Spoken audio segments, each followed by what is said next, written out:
Top 10 Shocking Moments in Attack on Titan, Part 2. Eren declares war on Marley. After our heroes reach the ocean, we have a time skip. A lot of things has changed since then. Eren starts to act on his own, and his comrades lose faith in him. Eren goes to Marley alone, and there he pretends to be one of the injured soldiers in a hospital. He then there slowly gathers info to launch a counterattack on Marley. He waited for the official declaration of war from Marley to Paradis before he started his murdering rampage with his attack titan. This is amazingly well done, because he decided to talk things out with Reiner before he started his rampage.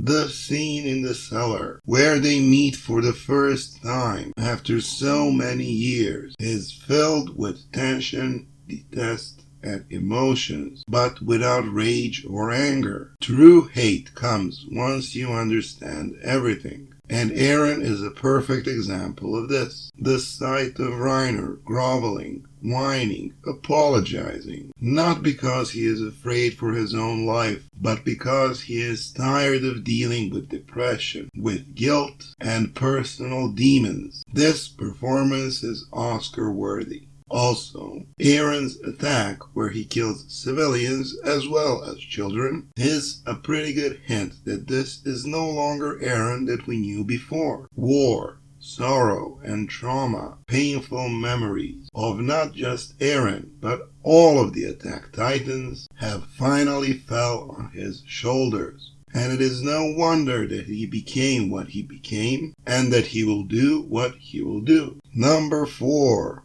Origin of Titans and Ymir. Only 122 chapters, or 10 years, did the fans have to wait for a show to explain the origin of Titans in a show that is all about Titans. Existence of Ymir has been mentioned many times, but it has never been properly explained. Until then, Ymir is, as a lot of Attack on Titan, inspired by Norse mythology, where Ymir is the ancestor of all giants. Also, word Ymir literally means scream, which is the only way to activate the power of the founding titan. Ymir was a girl from a slave village, and she was betrayed by her fellow villagers. After her owners let her out in the forest to be hunted like wild game, Isayama is as cruel as always. She comes across a gigantic tree and falls into a pit below it. This is also inspired by Norse mythology. There, she fuses with a bizarre creature that resembles a spine, and that is how she became the original Titan, who has all the powers of all the Titans we encounter. The design of her Titan is unique, and it's a bit of a mixture of all the other 9 Titans. King Fritz, the owner of her village, marries her, and she gives birth to 3 children. And since she was born a slave, she follows her commandments without question. It was weird for a lot of people that a slave who suddenly gets godlike powers doesn't immediately act upon revenge towards the king. But apparently Ymir had a very serious case of the Stockholm Syndrome. She gives birth to 3 daughters, Maria, Rose, and Sheena.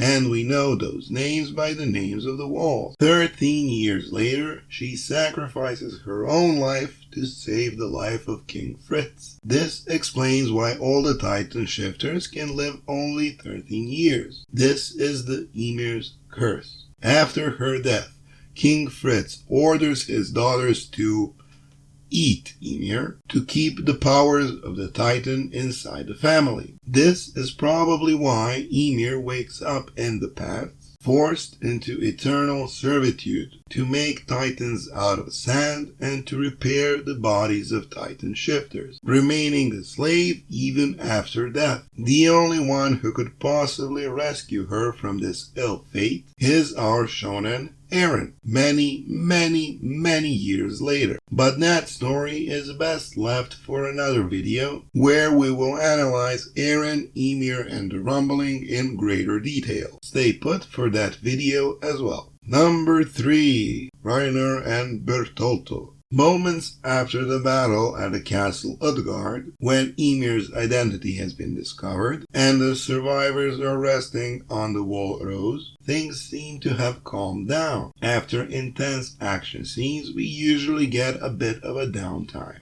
But not this time. Reiner and Bertoldo take Eren aside for a little private chit-chat. They probably do this so they could stay away as far as possible from Mikasa, which is a good idea. There we get one of the most shocking reveals in the whole show. Reiner finally opens up. He admits he's starting to lose his mind because of all the dangers he has faced, and that he cannot live this two-faced life anymore. Even Bertoldo seems to agree with this, telling him that maybe it's time for them to get going home. In a wide-angled shot, which is almost never used to reveal crucial information, Reiner finally confesses to Eren that he is the Armored Titan and that Bertoldo is the Colossal Titan. Wide-angled shot is an amazing way to frame this whole scene, because it catches the viewers off guard, and such a twist comes truly surprising for the viewers and for Eren as well. At first, Eren refuses to believe in such a thing, although other soldiers have already had their doubts about Reiner and Bertoldo being traitors. But there was no strong evidence, and their comrades didn't even want to believe in such a thing, especially because both of them have risked their lives on multiple occasions to save their comrades. Eren tries to calm the situation, saying that Reiner is just a bit hot in the head after all the trauma they have been through,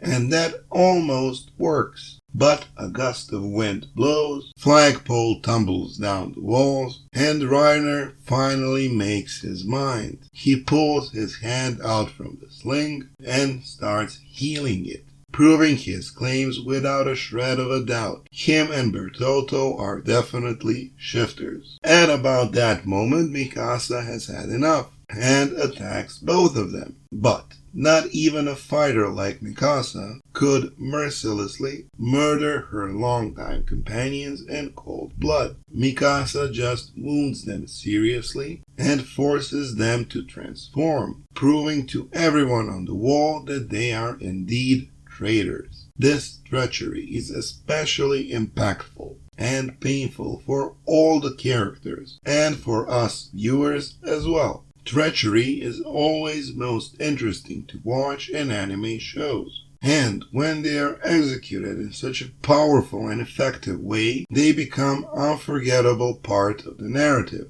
The idea of being a double agent took a great toll on Reiner. He was like an older brother to all the people in the Corps. This shook him so much that he started to lose his mind and started suffering from split personality disorder, which later pushes him into suicidal depression. Traitors will burn in the deepest pits of hell, and it is as if Reiner knew this all along. Number 2. Paradis is not the last settlement of humanity. At the end of Season 3, we finally leave the walls, not counting a couple of flashbacks from earlier. We see Grisha's childhood and the tragedy of Faye. They, together with other Eldians, live in a ghetto inside Marley. Tragedies like this were not unusual for the people of the Eldian ghetto, where we see, yet again, more parallels that Isayama draws with World War II. These chapters and episodes seem weird and unreal to viewers and readers. We're watching Attack on Titan and we're seeing cars and things that resemble airplanes. Suddenly we jump into a more technologically advanced society, which reminds us even more of our own history, which is interesting, but at the same time, it is a bit disturbing. It reminds us of a part of our own history that has shown the most terrible picture of humanity. This moment is shocking because it definitely confirms that Paradis is not the last settlement. The rest of the world has not been eaten by Titans. No, the situation is actually much worse. The rest of the world is there, and it represents an even worse enemy for our heroes than the Titans could ever possibly be. Number 1. Eren uses the Founding Titan. What exactly the Founding Titan is was never clear. All we knew that it is one of the 9 Titans, and that it is very important. We knew that in Eren there are 2 Titans, the Founding Titan and the Attack Titan. But since there were 2 Titans within one body, it wasn't really clear what makes each of them special. Many thought that the Attack Titan was only good for fighting. Later, we learn other powers of the Attack Titan, but that is not important right now. In the finale of the 2nd season, we finally learned the truth about the Founding Titan. Before the reveal, the Scouting Corps is in a very bad position. They are surrounded by mindless Titans, and Reiner is coming for Eren. There are deaths everywhere, and like a cherry on top, even a smiling Titan makes an appearance. Eren is powerless.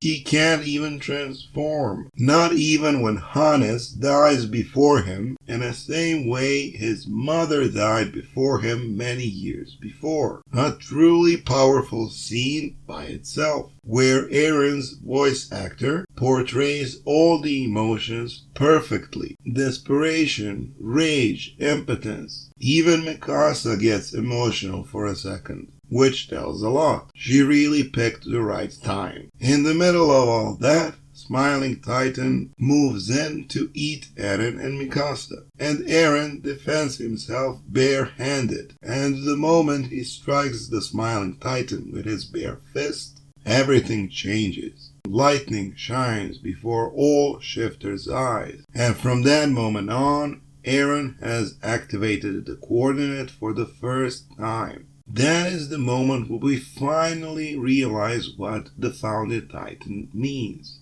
It means that he can control the mindless Titans. A hopeless situation suddenly stops being hopeless. Eren piggybacks Mikasa and runs for it. Reiner is still chasing after him, since the coordinate doesn't work on the shifters. That is when Eren activates the coordinate once more, ordering the mindless Titans to attack Reiner. At that point, no one really understands why and how was Eren capable to activate the powers of the Founding Titan. They simply don't have the info. They could not have known that to activate the powers of the Founding Titan, you need contact between a Titan that is from the royal family with the Titan shifter who holds the Founding Titan. The royal Titan in this case was Nina Fritz, or the Smiling Titan. But those details are less important. The scene itself, where we, from utter desperation, grow into the most iconic scene of all Attack on Titan, is more than worthy of number 1 place on our list. Isayama mentioned more than once that he wanted to end the show by having all the characters eaten by mindless Titans. And this scene in particular was probably how the original narrative was supposed to end. Luckily, in time, he changed the story and made it a masterpiece that it is. What are your most shocking moments in this beautiful show? Don't forget to leave a comment. If you like this video, like, share and subscribe, and follow us on social networks. That's it for this top list. I'll be seeing you next time. Bye bye.